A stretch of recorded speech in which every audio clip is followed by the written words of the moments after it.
ఒక పసివాడు ఏడుస్తున్న శబ్దాలను రికార్డ్ చేసి అంతరిక్షంలో ఒక చోట దాచి ఉంచారు. 1977లో సైంటిస్టులు వాయేజర్ 1 స్పేస్ క్రాఫ్ట్ని 2 ముఖ్య ఉద్దేశాలతో అంతరిక్షంలోకి వదిలారు. ఒకటి, అంతరిక్షంలో మనకన్నా తెలివిగల టెక్నాలజీ గల జీవులకు మనం భూమి మీద జీవిస్తున్నామని సంకేతాలు పంపడం కోసం. 2, అంతరిక్షంలో గ్రహాల ఉనికిని, వాటి పరిణామాలను విశ్లేషించడం కోసం. మనిషి ప్రయోగించిన అన్ని స్పేస్ క్రాఫ్ట్లోకెల్లా భూమి నుండి చాలా చాలా దూరంగా అంతరిక్షం నుండి ఇంటర్స్టెల్లార్ స్పేస్ లోకి వేగంగా దూసుకు వెళ్తున్న ఆబ్జెక్ట్ ఇదొక్కటే. 47 సంవత్సరాలుగా ఇది వెళుతూనే ఉంది. సెప్టెంబర్ 2022 నాటికి ఇది భూమి నుండి 23.5 బిలియన్ కిలోమీటర్స్ దూరంగా వెళ్ళింది.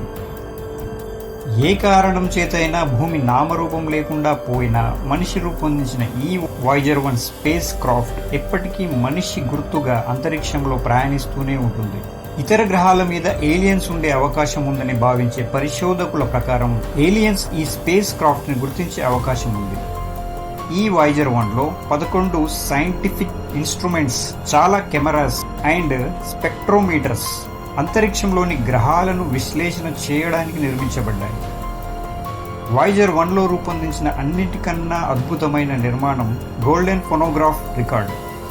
ఈ రికార్డింగ్లో భూమి యొక్క వాతావరణ పరిస్థితులు, మనుషుల జీవన శైలి, ప్రకృతి అందాలు, అద్భుత కట్టడాలు రికార్డ్ చేశారు.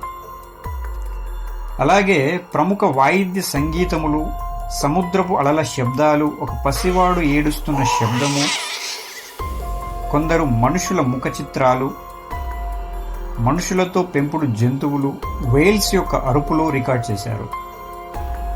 అలాగే 55 వివిధ భాషల్లో శుభాకాంక్షలు తెలుపుతున్నట్లుగా వీడియోను రికార్డ్ చేశారు.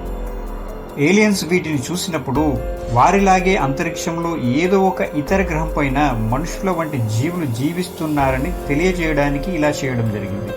ఒకవేళ ఏలియన్స్ ఈ రికార్డ్స్ డిస్క్ ని గుర్తించినా ఈ డిస్క్ ఏ విధంగా ప్లే చేయాలో వారికి తెలియకపోతే ఈ రికార్డింగ్స్ అన్ని వృధా అని భావిస్తున్నారు. ఈ వీడియో పైన మీ అభిప్రాయం ఏంటో కామెంట్ చేయండి. ఇలాంటి మరిన్ని ఇంట్రెస్టింగ్ వీడియోస్ కోసం నా ఛానల్ సబ్స్క్రైబ్ చేయండి, లైక్ చేయండి.